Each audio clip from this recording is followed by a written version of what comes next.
Morning, boys and girls. Today I'm going to read you chapter 11 of our Nancy Drew book, The Secret of the Old Clock. This chapter is called An Unexpected Adventure. Nancy awoke the next morning to the fragrant odor of pines. Eager to start out for the Tompum bungalow, she dressed quickly. But in her plans, she had reckoned without Helen Corning and her friends. From the moment breakfast was over, Nancy was swept into another whirlwind of activity by the campers of Avondale. The entire day passed without a chance for her to break away. "Oh, Helen," Nancy groaned as she tumbled into bed that night. "Tennis matches, canoe races, swimming, water skiing. It's been fun. But tomorrow I think I'll stay out of the activities." Helen laughed gaily. "You'll change your mind after a sound sleep, Nancy. Wait and see." For answer, Nancy murmured a sleepy good night. But even as she slipped into slumber, she vowed that the next morning she would not be deterred again from visiting the Tompum summer place. After breakfast the next day, Nancy stood firm in her resolve. When Helen urged her to accompany the girls on an all-day hike, Nancy shook her head. "Thanks a lot, but please excuse me today, Helen." Normally, Nancy would have loved going on such a hike, but she had to achieve her plan of sleuthing. Helen, though disappointed, heeded to her friend's plea and trudged off with the other campers into the woods. As soon as they were out of sight, Nancy leaped into action. After obtaining Aunt Martha's permission to use the launch, she hurried down to the dock. Nancy had frequently handled motorboats and was confident that she could manage this one. Now, full speed ahead for the Tompums. To her delight, the motor started immediately, and Nancy steered out into the lake. As the launch cut through the water, a cool spray blew into her face. The young sleuth felt a thrill of excitement as she guided the craft towards her destination, which might hold a solution to the mystery. "If only the Tompum's caretaker will let me in when I get there," she thought. Nancy's heart beat somewhat faster as she neared her goal, but all of a sudden, there was a sputter from the engine.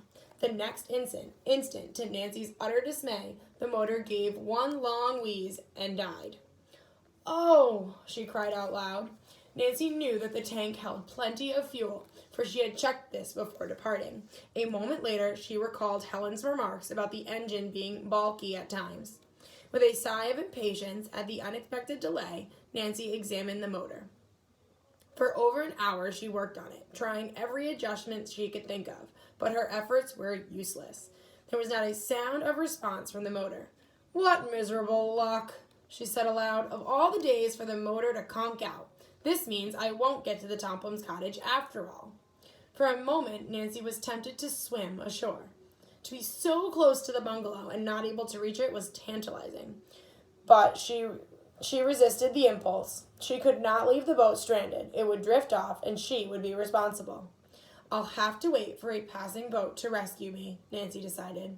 But fate was against her. The hours dragged by, and not another craft appeared in sight. Nancy became increasingly uncomfortable as the hot sun beat down on her. Also, she was growing weak from hunger.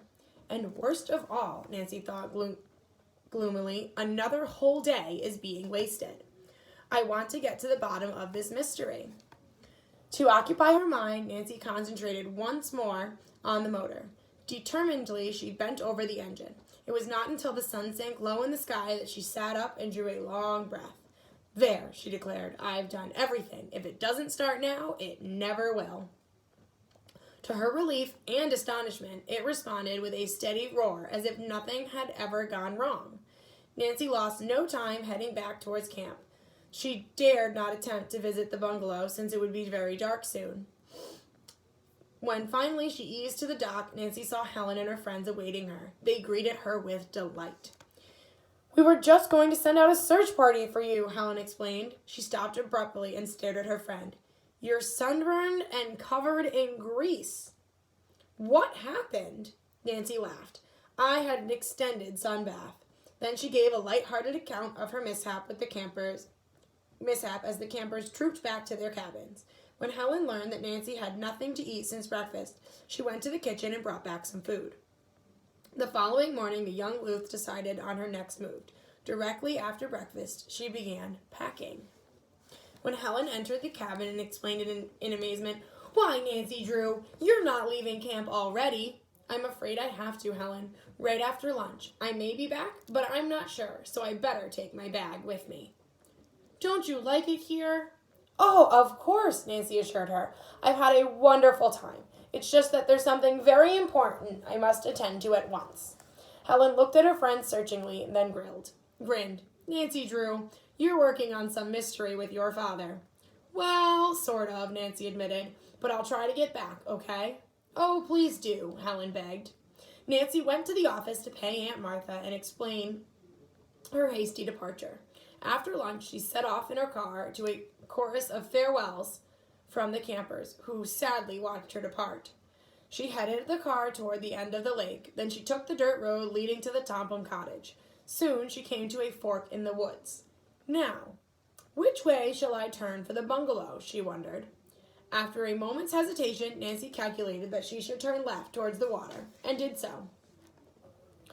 The going was rather rough due to ruts in the road. 2 of them, deeper than the others, apparently had been made by a heavy truck. "The tracks appear fresh," Nancy mused. As she drove along, the young sleuth noticed a number of summer cottages. Most of them were still boarded up since it was early in the season.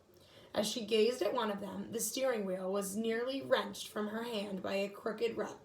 As Nancy turned the steering wheel to bring the car back to the center of the narrow road, one hand accidentally touched the horn. It blared out loudly in the still woods. "That must have scared all the birds and animals," Nancy chuckled. Around the bend in the road, she caught sight of a white bungalow ahead and on the right side of the road. There was no sign at the entrance to the driveway to indicate who the owner was, but a wooded path leading down the lake road looked like one she had seen from the water. "I think I'll walk to the shore and look at the cottage from there," Nancy determined. "Then I'll know for sure if this is the place Helen pointed out." Nancy parked at the edge of the road and got out. To her surprise, she observed that the truck's tire marks turned into the driveway. A second set of tracks indicated that the vehicle had backed out and gone down the road. "Delivering supplies for the summer, no doubt," Nancy told herself. She went down the path to the water and then turned around to look at the cottage. "It's the Tompums, all right," Nancy decided. Instead of coming back the way of the path, she decided to take a shortcut through the woods. With mounting anticipation of solving the Crowley mystery, she reached the road and hurried up the driveway. "I hope the caretaker is here," she thought. Nancy suddenly stopped short with a gasp of astonishment. Why, the Tompums must be moving out. The front and side doors of the cottage stood wide open. Some of the furniture on the porch was overturned, and various small household items were strewn along the driveway. Nancy bent to examine some marks in the soft earth. She noticed that several were boot prints, while others were long lines, probably caused by dragging cartons and furniture across the lawn. "That must have been a moving van's truck I saw," Nancy told herself, but the Tompums didn't say anything about moving. She frowned in puzzlement. Her feelings persisted and grew strong as she walked up the steps to the cottage porch. Nancy knocked loudly on the open door. No response. Nancy rapped again. Silence. Where was Jeff Tucker, the caretaker? Why wasn't he on hand keeping an eye on the moving activities? An air of complete desertion hung over the place. "There's something very strange about this," she thought. Curious and puzzled, Nancy entered the living room. Again, her eyes met a scene of disorder. Except for a few small pieces, the room was bare of furniture. Even the draperies had been pulled from their rods, and all floor coverings were gone. Most of the furnishings had been taken out, Nancy thought. I suppose the movers will be back for the other odds and ends. She made a careful tour of the first floor. All but one room had been virtually emptied.